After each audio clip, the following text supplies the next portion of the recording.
Yes, I didn't put that much of weight. Ah, thank God. All right, you know what? I think I can stay being a ballerina. Good. Yes, I'm like 5'1" and like 105 pound, 106. Yes, like people would think, oh my God, you're small. But like I'm really not small in this world. I'm like really not. Yeah, that was literally my biggest reason why I wanted to quit. Like I actually went to talk to my teacher with my mother. And like we, like literally, like we're just like, you know, like it just has been really stressful.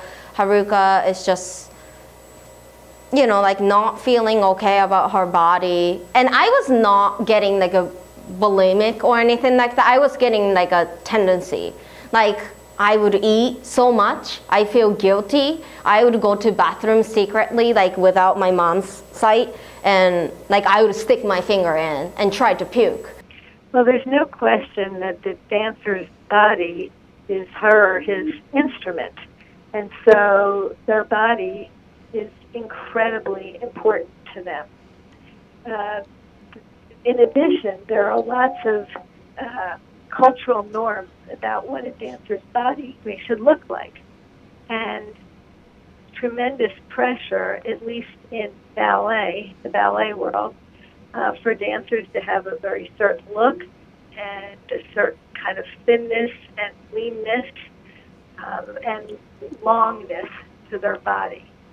Even more feeding into, because then a person will come to you and be like, you're looking really good right now. And in your head, you're like, well, I haven't been eating, so this is working.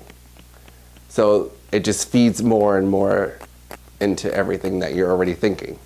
Eating disorders are confusing in the sense that it is manifested through food, but it's really not about the food.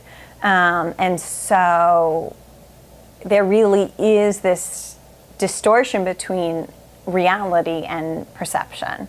And, you know, with dancers who are in front of a mirror all the time, it's really easy to kind of catch yourself in an angle where you might perceive yourself looking much bigger.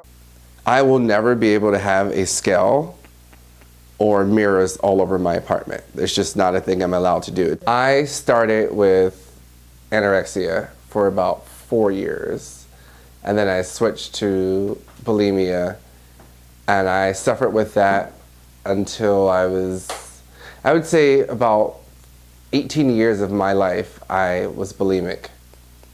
When you have an eating disorder, there's not one part of your body that you're okay with. And even after you have an eating disorder, there's still not one part of your body that you're okay with. I'll make a comment about how I have big legs.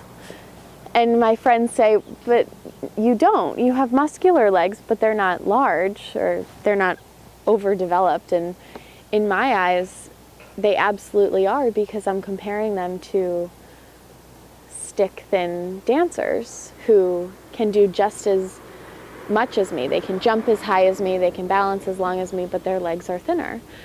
Like my body type is kind of different from like the typical ballerina body in society minds. So whenever I always say, yeah, like I dance, like, you know, for a job, like I'm a dancer.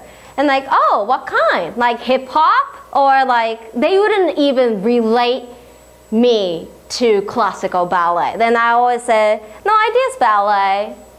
And they're like, oh, cool. Like I can totally see, yes, they just told me that I'm cool, but like I can tell like they're like kind of like a question sign.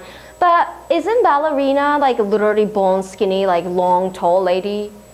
There are often different aesthetic, as we mentioned before, different aesthetic types that certain choreographers or artistic directors might favor to work with. I think that there's been, as far as the, you know, kind of American culture around dance, I think individuals such as Misty Copeland has, you know, broken barriers. She's shattered barriers. She's more athletic and muscular looking.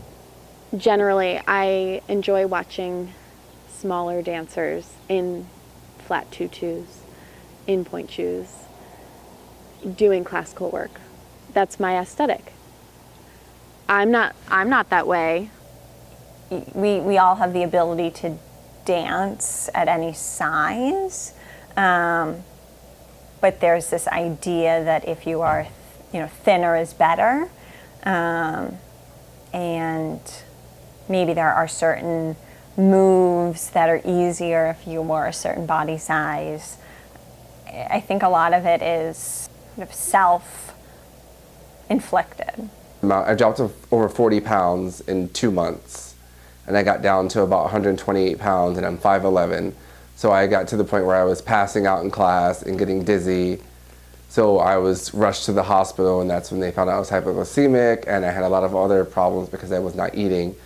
And at that time, my calorie intake was about, on average, maybe 500 calories a day, on top of dancing 8 to 12 hours a day, 7 days a week. And I've gotten pretty good as a detective of being able to say, are you sure that's what you're eating? When we're running tests, we're running labs, the numbers don't usually lie. And the medical, just their overall medical picture, are they still getting injuries? Are they still not getting their period? So usually we can figure it out over time. But yes, there's certainly a level of, protectiveness or deception around an eating disorder. And it was just like a whole big thing of a revelation, being like, I'm getting too old to do this, and is it really worth that in the long run? Is my health worth like my career? So I just decided to like learn how to do it in a healthier way, and I started taking a nutrition class where I learned that I could eat these things and still keep my weights like maintained at a lower level. Us helping to get them to a healthy place for their body, where they're menstruating, where their bones are healthy.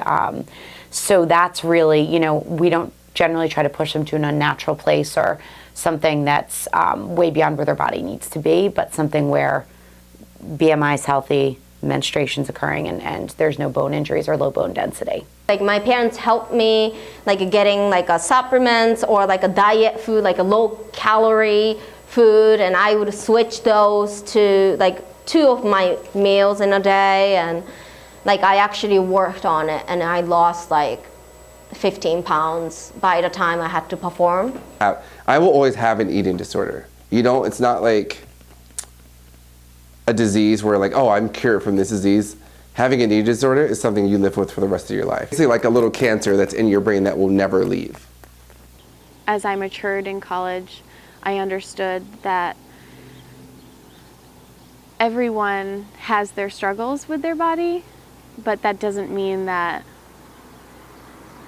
you need to change it.